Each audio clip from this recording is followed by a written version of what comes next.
Hey guys, good morning. It is Monday morning. I know usually you see me like first thing in the morning before the light even comes up. I heard my phone. Where is my phone? But I had a little change of plans. Originally I was supposed to only work SIPs like 12 to 4, and then my friend Andrea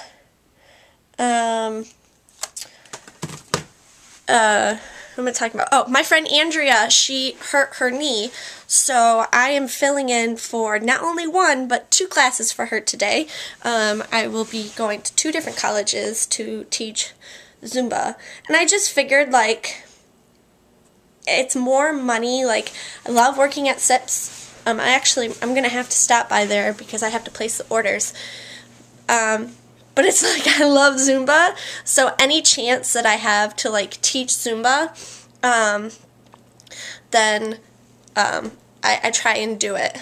Plus, Andrea is a really, really good friend of mine, and I feel awful because she was on a cruise just like me, and she was on the pool deck, and she hurt her knee.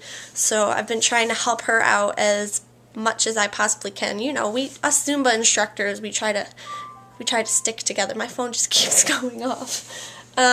So that's what's going on today. That's why I'm kind of in my Zumba gear. And I'm totally excited. I can't wait to teach. Okay, guys. So one more thing before I leave. I'm super excited, and I haven't done this yet. Course itinerary complete. Okay. So give me my... Okay. So... okay. That's great, but... oh, here it is. Okay. So,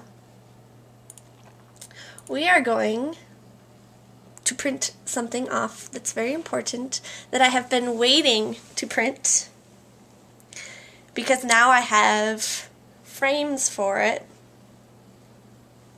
that you'll see in about 2 seconds. Here we go, guys. And of course, my annoying cat is trying to attack the printer. Dusty, if you mess this up, I swear to God. Here it comes. Look. Yay! Yay! Oh my God.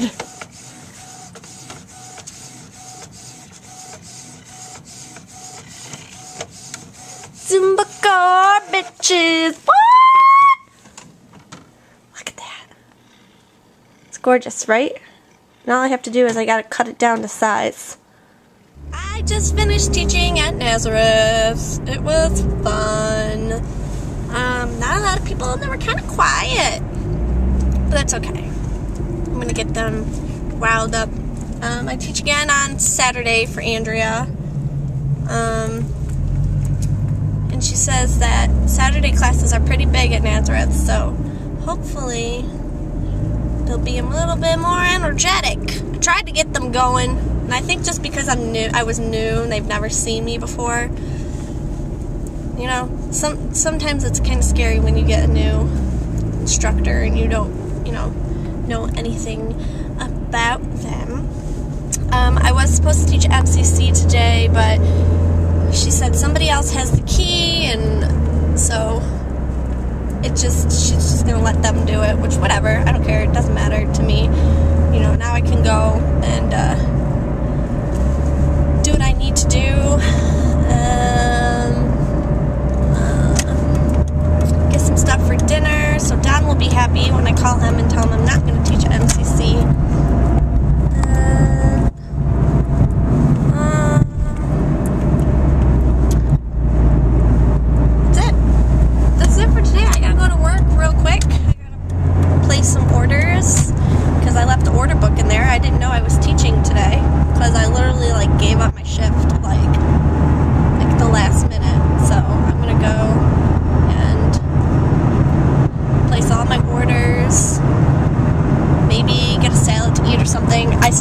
McDonald's and got a shake.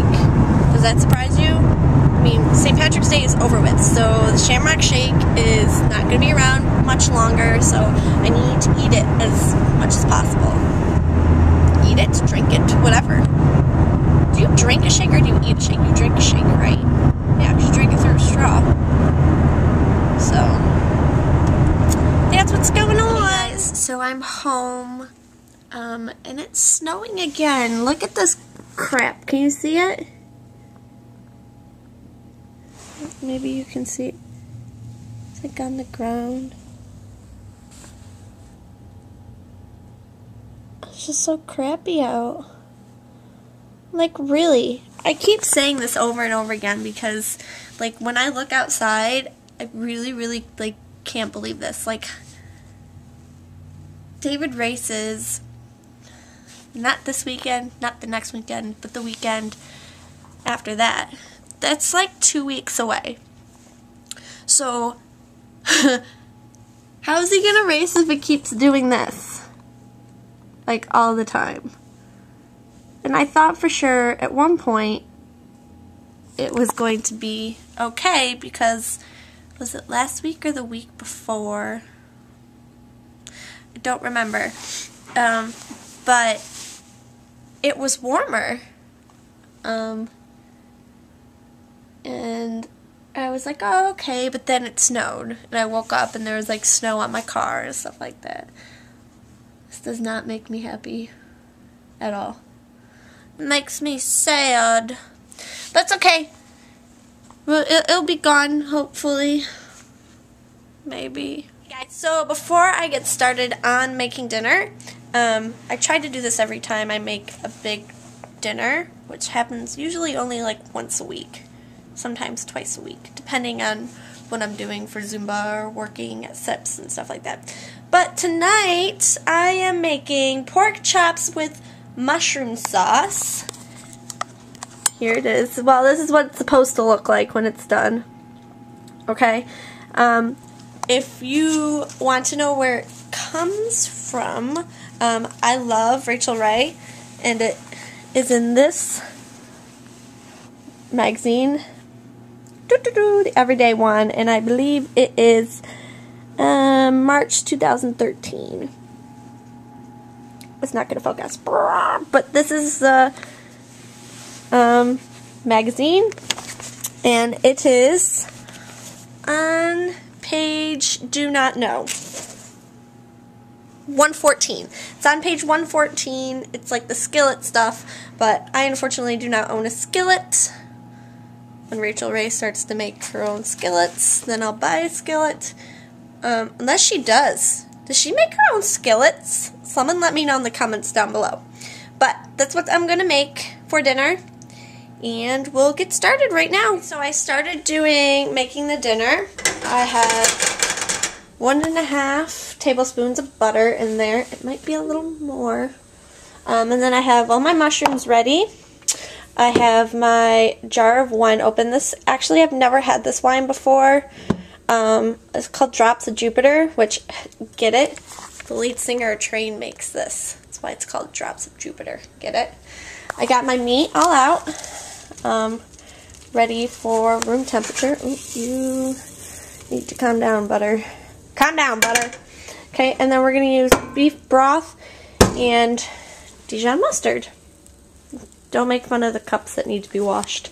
I have a small kitchen. This is what happens when you have a small kitchen. I mean, can we look at the counter space? None. No counter space. Worse than a New York City apartment, I swear. So the butter is all melted, and I am just going to add in the mushrooms. Trying to do this one hand is not good. Okay, and we're just going to stir the mushrooms in. Okay, and you're supposed to cook it until they brown and, you know, get tender, I guess. So the next step was to pat the pork chops dry because they have a lot of juice on them, and then salt and pepper them. I just used my salt and pepper grinders, and I ain't got much salt left in there. So we're going to do that, and we are actually going to take these mushrooms out because they're just about done, and we're going to transfer them to a bowl. So I'm going to go ahead and I'm going to do that. And you want to make sure you get all the, like, the buttery sauce in there too. Okay, so that beautiful sizzle you hear, that's my pork chops in the pan. So you're going to want to do like 8 minutes on each side, and it said until it's brown and firm.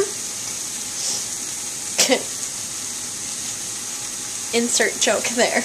Okay, so we're cooking it, and then I will flip it in just a little bit. So here are my pork chops. Oops, I'm trying to do this one-handed.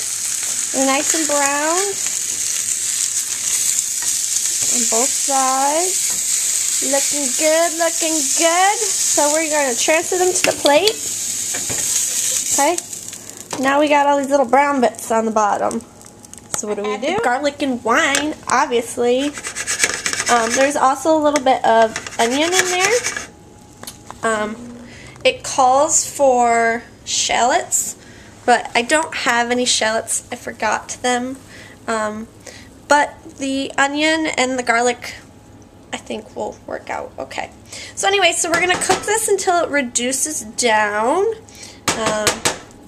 Let me check the magazine, how much it says. To about half, or it's going to be, you're going to reduce it down to about half, which is going to be about 2 minutes, and then you're going to stir in the beef broth until it thickens up. So I added the beef broth in it, okay, and you're just going to let it kind of simmer until it thickens up. It should thicken up.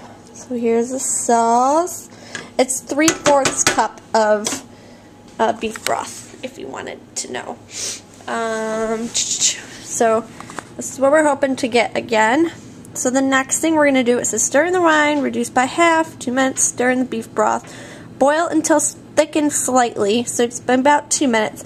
You're going to stir in the mustard, so we need 2 teaspoons of Dijon mustard. I don't know what my cat is doing. What do you think you're doing? I'm trying to make dinner over here and you're making noises. Don't you have a heat vent to go sit on or something? My goodness. So,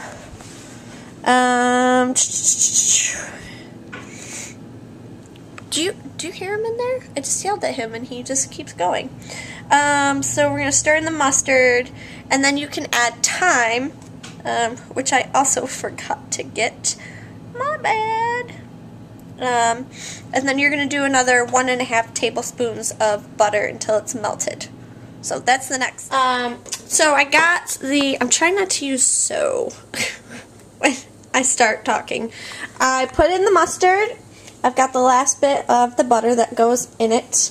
Now you may be wondering, what are we doing for a side? Well, I'm making mashed potatoes for the side because I couldn't think of anything else that would really kind of go with this. So I've got my pot of water boiling over here, and I put a little pinch of salt, you know, because that's what I do. That's what lots of people do. And we're still going. Red light, turn off. Here is the final kind of, I don't know what you call it, pan of stuff, I guess. We're just doing the final cooking stage for the pork chops. And potatoes are in, boiling. Make some mashed potatoes, and this is going to look awesome. It's going to be delicious. Share with you one of my favorite things that a friend of mine taught me about mashed potatoes. Add cream cheese to your mashed potatoes.